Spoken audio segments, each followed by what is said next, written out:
Bom, boa noite. Hoje a gente vai apresentar o seminário que tem como tema Investigando a Natureza da Ciência por meio do estereótipo do cientista, que é uma proposta de sequência didática. O grupo é composto pela Gabriele, por mim, Isabel, pela Jéssica, pela Leda e pelo Luiz Felipe. Bom, definindo, como o estereótipo, como hábito de rotulação de indivíduos e objetos, o estereótipo ocorre em muitos casos de forma inconsciente e, por ser transmitido por meio de discursos que se perpetuam através do tempo, ele vem sendo passado de pessoa para pessoa. Bom, ele ocorre em muitos casos dentro do ambiente escolar, sob diferentes maneiras. No entanto, é dentro desse espaço, dentro do ambiente escolar, que vem surgindo discussões acerca de eliminar tal fenômeno, eliminar esses estereótipos. E com isso, possui as atividades que devem possuir, as atividades que incentivem as discussões de como surgem os estereótipos. E, além do mais, a gente tem os currículos, a gente deve ter uns currículos que abrangem mais as diversidades.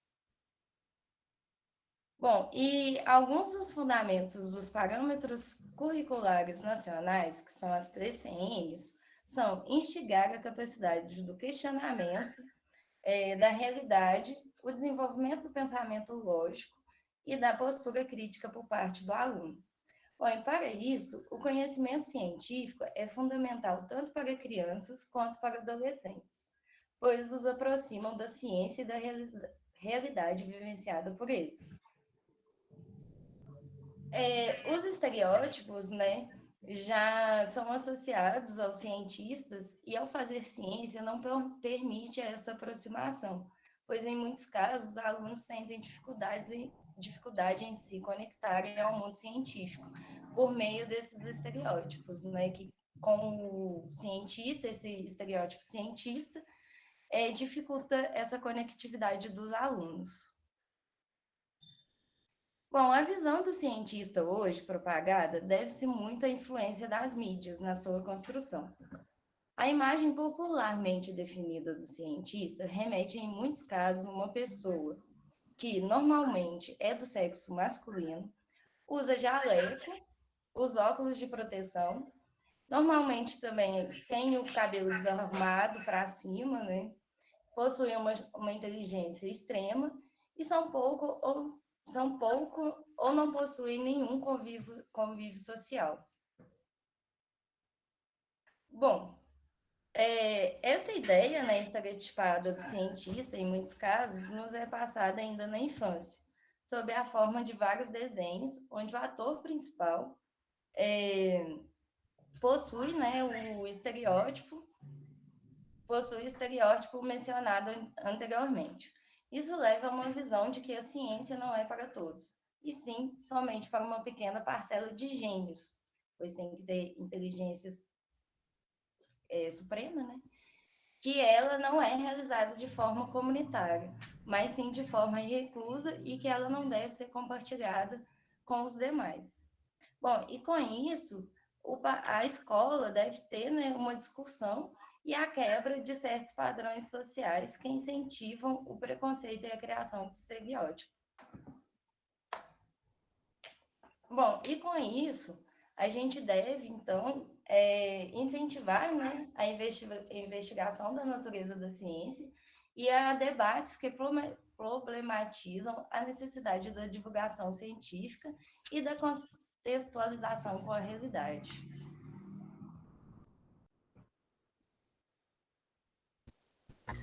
Bom, então, mediante todos esses aspectos, que a Isabel trouxe para a gente, o objetivo principal, desse nosso trabalho é propor uma sequência didática que busca a investigação da imagem estereotipada do cientista. E o porquê, Qual o objetivo principal também disso? É, acima de tudo, valorizar as produções científicas e mostrar que a ciência é acessível a todos. E dessa forma também oferecer subsídios para o professor desenvolver esse tema dentro da natureza da ciência. E como aporte teórico, né, nosso referencial teórico, a gente trouxe uma teoria muito importante para a educação brasileira, que é a aprendizagem significativa, né, proposta pelo David Ausubel. O que seria essa aprendizagem? Né? O que ele propôs quando ele trouxe esse aporte teórico? Ele diz, né, que a aprendizagem é muito mais natural à medida que o conteúdo consegue ser incorporado ao conhecimento prévio do aluno.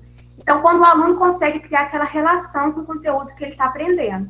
E assim, a aprendizagem, o aluno consegue dar um significado para aquela aprendizagem mediante um conhecimento prévio que ele já possui. Mas para essa aprendizagem acontecer, a gente necessita de duas condições. A primeira delas, né, claro, é que o aluno necessita de disposição para aprender. Não adianta a gente inovar nos métodos de ensino se o aluno não se sente representado ou não possui conexão com aquele tema que está sendo tratado. E o segundo dele é que o conteúdo tem que ser, né, significativo para esse aluno, principalmente quando faz interlocuções com a realidade, né, o dia a dia dele. Quando isso não acontece, né, diferente de uma situação como essa, a gente tem o que a gente chama de aprendizagem mecânica, ou seja, aquela aprendizagem conteudista, que só leva o conteúdo e não explica, né? O aluno não consegue fazer aquela inter-relação. E por isso, né, nós decidimos propor essa sequência didática pensando em turmas do primeiro ano do ensino médio. O porquê? Geralmente, né, grande maioria das escolas brasileiras, é nesse momento que o aluno está tendo contato mais próximo com as ciências. Não significa que ele não tinha anteriormente, mas nesse momento ele tem a inclusão de disciplinas como física, química, biologia. Então, é necessário que o aluno consiga sentir que essas disciplinas aproximam ele do dia a dia. Então, a gente propôs, né, 3 atividades, né, que poderão ser desenvolvidas em 3 aulas, com duração de 50 minutos cada. E isso vai depender do professor. Então, a nossa proposta são essas 3 atividades com duração de 3 aulas de 50 minutos.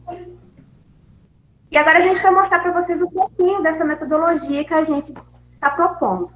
Então, ela vai contar com a atividade 1, e essa atividade 1 é um momento muito importante. Né? Nesse momento, a gente vai conseguir ter uma descrição da imagem do cientista dos alunos. E essa descrição pode acontecer sob forma de desenho, de texto ou de ambos. E é nesse momento que o aluno vai expor a ideia dele sobre o que é um cientista. Então, após ele desenhar ou escrever, ou ambos, né, aquilo que ele se sentir mais seguro de fazer, ele vai responder um pequeno questionário relacionado com essa descrição. E aí a gente trouxe algumas das perguntinhas que podem estar sendo usadas. Né? O que é um cientista? Qual é o gênero do cientista apresentado? Né? Ou seja, se é feminino ou se é masculino, qual é o local de trabalho que aquele cientista faz a ciência dele, que área ele atua, por exemplo, se é nas ciências exatas, natureza, sociais, humanas. E eu pensar nessa descrição de um cientista, qual é o primeiro que veio na sua mente? Qual foi a inspiração para ele estar descrevendo esse cientista e o porquê? Não, então, por que esse momento é importante? Porque a partir dessas descrições obtidas, o professor pode usar as respostas dos alunos para elencar os principais aspectos que vão aparecer com frequência na descrição desses alunos. E esses aspectos podem buscar uma discussão, né, pode apoiar discussões importantes sobre a importância da desconstrução do estereótipo dos cientistas, que às vezes, muitas vezes, é vinculado pela própria mídia.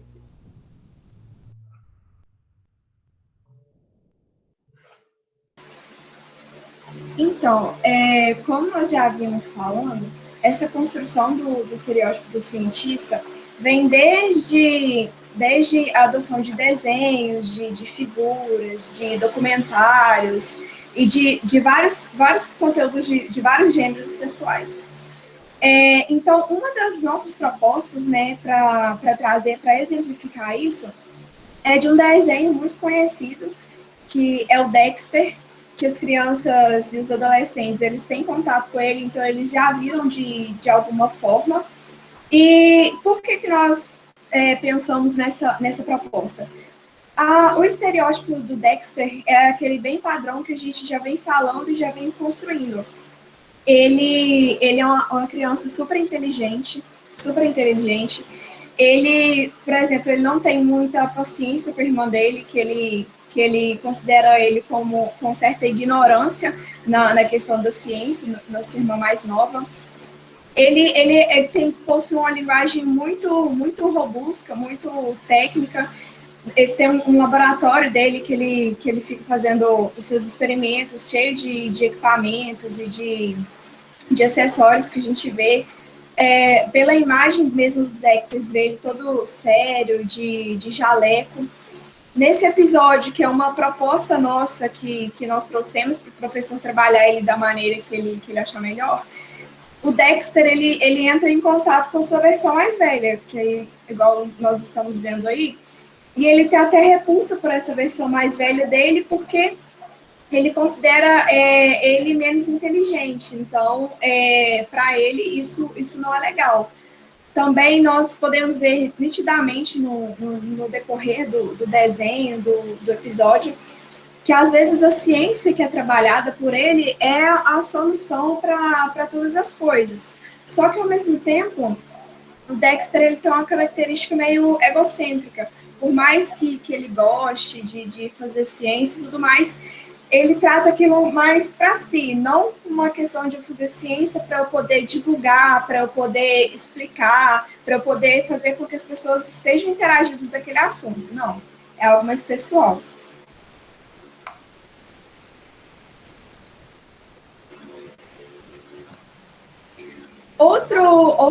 Outra mídia também que nós trouxemos aqui como exemplo é uma muito famosa, que é dos filmes, né, de todos os filmes De Volta para o Futuro.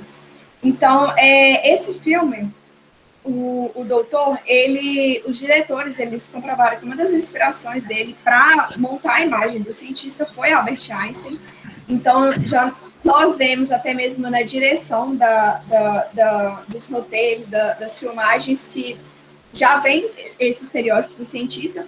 E como a gente vê aí, mesma coisa, sempre usando jaleco, com o cabelo todo bagunçado. Ele tem uma característica de ser mais isolado, ele é meio maluco com as experiências dele, então tá o tempo todo no laboratório, quando algo dá errado, ele fica lá e não dorme, não descansa, e fica querendo resultado, e sem muito convívio social, que é o que a gente já vem discutindo e já vem sendo implantado esse estereótipo, por exemplo, desde Dexter, como a gente mostrou, um desenho animado, até mesmo num filme. Então, esse é o intuito dessa primeira parte, dessa atividade 1, é mostrar como que a mídia ela tem explorado, desde animações infantis até, por exemplo, filme, a forma como o cientista é visto. E nós temos contato o tempo inteiro com mídia, seja ela televisão, seja ela no celular, YouTube, plataforma, seja o que for. Então, esse consumo, ele afeta muito o nosso pensamento, porque nós consumimos muito esse material. Então, tudo que a gente vê, de tanto a gente acaba tomando aquilo como verdade. E dotado como cientista, como pessoa extremamente inteligente, antissocial, e daquelas outras características que nós já discutimos, e que não tem interesse em divulgar aquela ciência, que tem interesse em fazer pesquisas para ele e não levar isso para a sociedade, ou não contribuir com, vamos dizer assim, a inteligência dele, de uma certa forma, para questões da sociedade. E nós vamos mostrar aqui um vídeo como exemplo do Arthur. Ele tem 7 anos e está atualmente no 2º ano do ensino fundamental. Ele estuda em Lagoa Dourada, só que está morando em São João del Rei, junto com uma integrante desse grupo, que é a Bel. Aí pode passar o vídeo.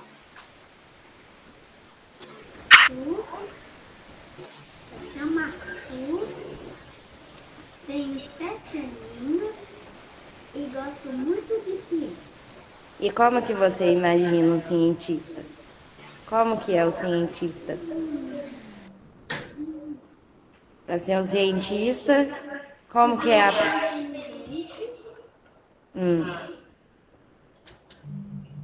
E como que é a aparência do cientista?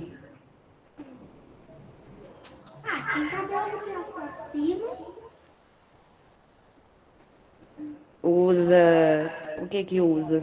Óculos, Hum. aquela capa branca. Arthur, você tem vontade de ser cientista? Tem. E como que você imagina que você vai ser um cientista? Que eu gosto de ficar muito no laboratório, fazer muita ciência, inteligente e quero ser cientista maluco. Você vê ciência no seu dia a dia ou você acha que não tem a ciência no dia a dia? Eu acho que não tem. Não tem? Qualquer tipo de pessoa pode ser cientista? Ou são só esses padrões que a gente tem de cientista do cabelo arrepiado? Qualquer um pode ser cientista, mas só basta estudar. Muito obrigada, Arthur. Muito obrigada. Então, aí nós trouxemos um exemplo, né? Tudo que a gente já veio construindo até agora, a gente pode notar através do vídeo.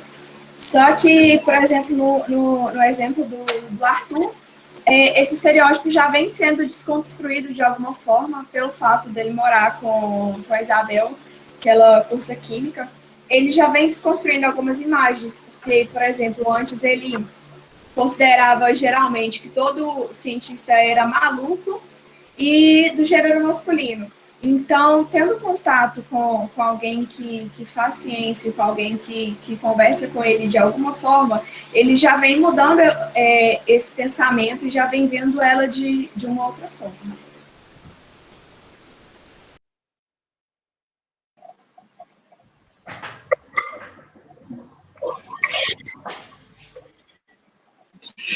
Então, na atividade 2, a gente propôs mostrar 2 vídeos. O primeiro é do seriado The Big Bang, que narra as aventuras acadêmicas do físico Sheldon, juntamente com seus amigos. E neste episódio, mostra o Sheldon apresentando uma aula de física, no qual é possível perceber que ele usa uma linguagem difícil e que, em alguns momentos, ele tira a área da seriedade que costuma parar sobre os cientistas, por apresentar uma caricatura engraçada. Ele também ajuda a desmistificar a ideia de que a ciência é uma coisa chata. Sheldon, ele é um típico gênio e compreendido e muito orgulhoso de si, e reforça o estereótipo do cientista como nerd e socialmente inepto, que é incapaz de ter relacionamentos saudáveis com o sexo oposto. O segundo vídeo proposto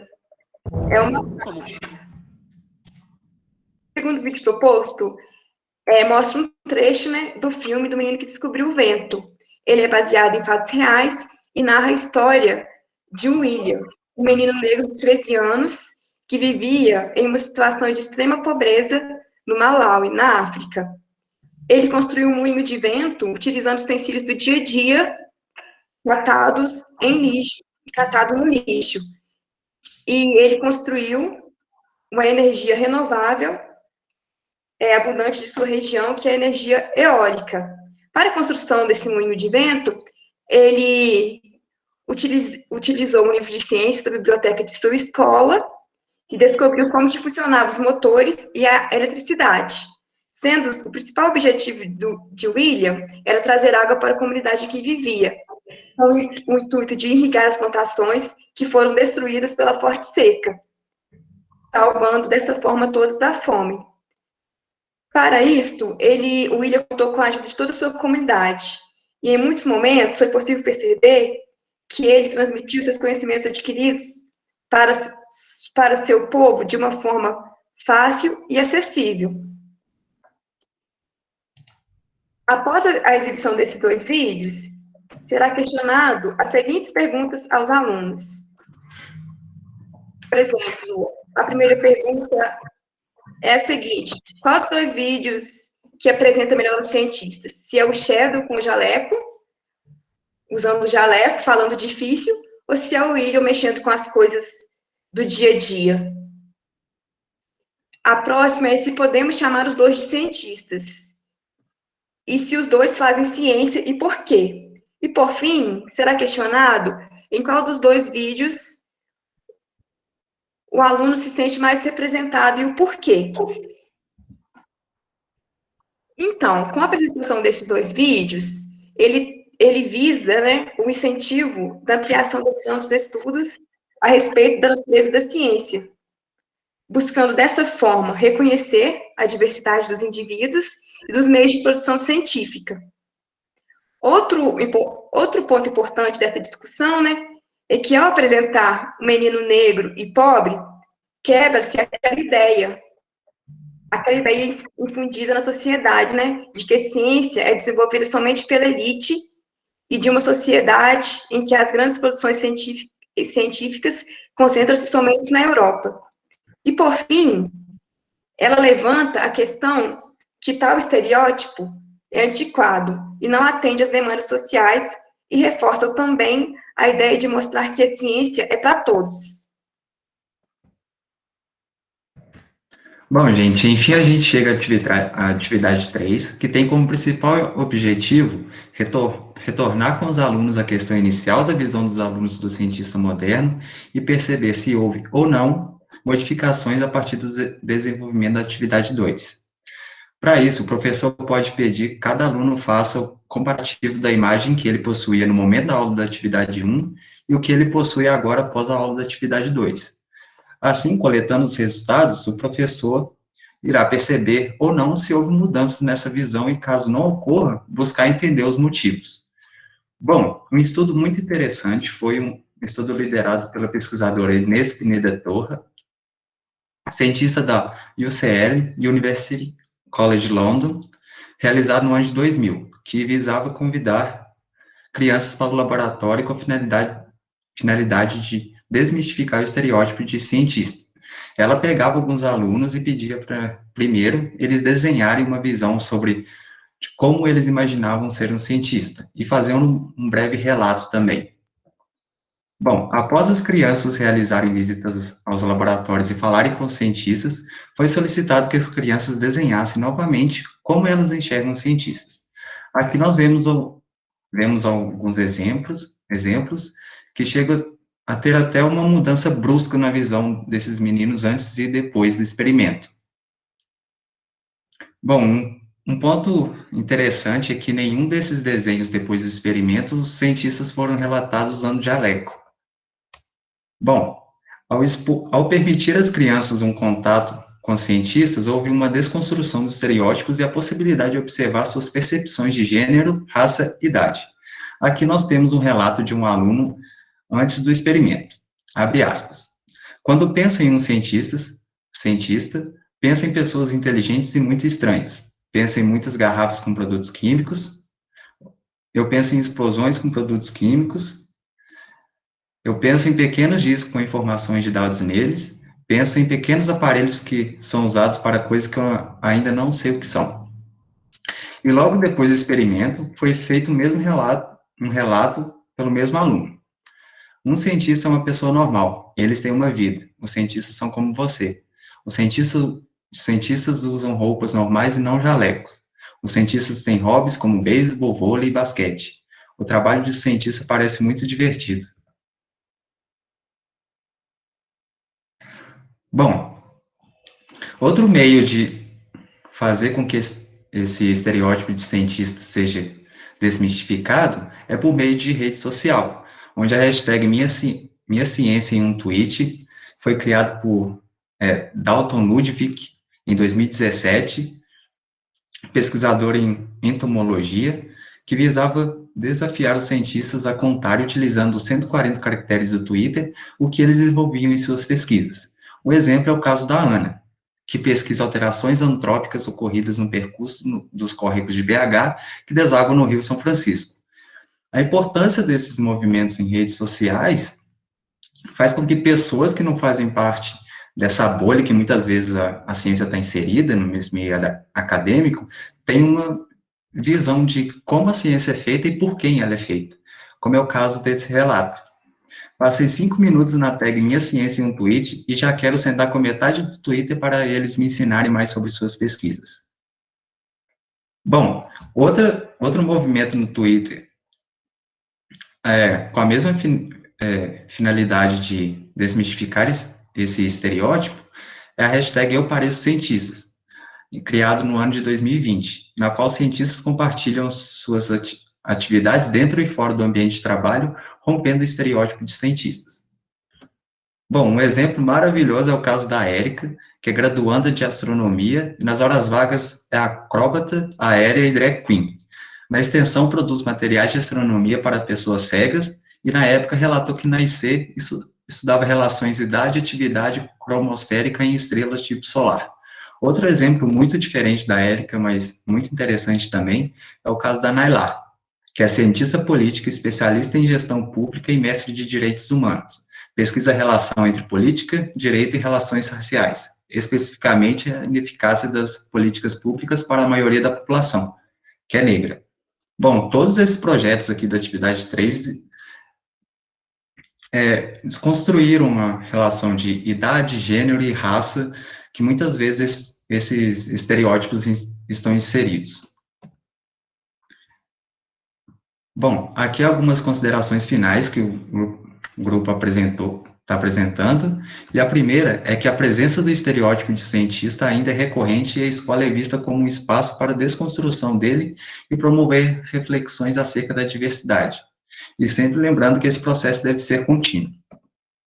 Bom, essa sequência didática apresentada foi construída com o intuito de oferecer subsídio para o professor tratar o tema dos aspectos da natureza da ciência e a construção da imagem do cientista pelos estudantes. Bom, ao utilizar vídeos como uma estratégia de ensino, reflete-se sobre a importância do audiovisual para o conhecimento e sensibilização de estudantes. As pesquisas realizadas por cientistas no contexto atual, aqui apresentadas também, teve como objetivo promover a ampliação da visão da ciência e de sua natureza, ressaltando a importante valorização das diferentes maneiras de se fazer ciência, nos contextos e bem como a diversidade dos cientistas que é possível encontrar nos dias atuais. E, por fim, essa sequência didática apresentada visa oferecer ao professor materiais e ideias que permitam que ele possa aplicá-la dentro do contexto da sala de aula e promover, assim, o incentivo e valorização das produções científicas.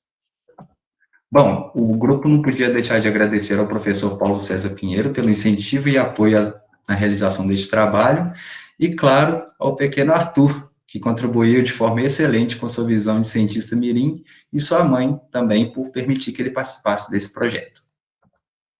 Bom, aqui estão as referências bibliográficas utilizadas pelo grupo. E é isso, gente. O grupo agradece.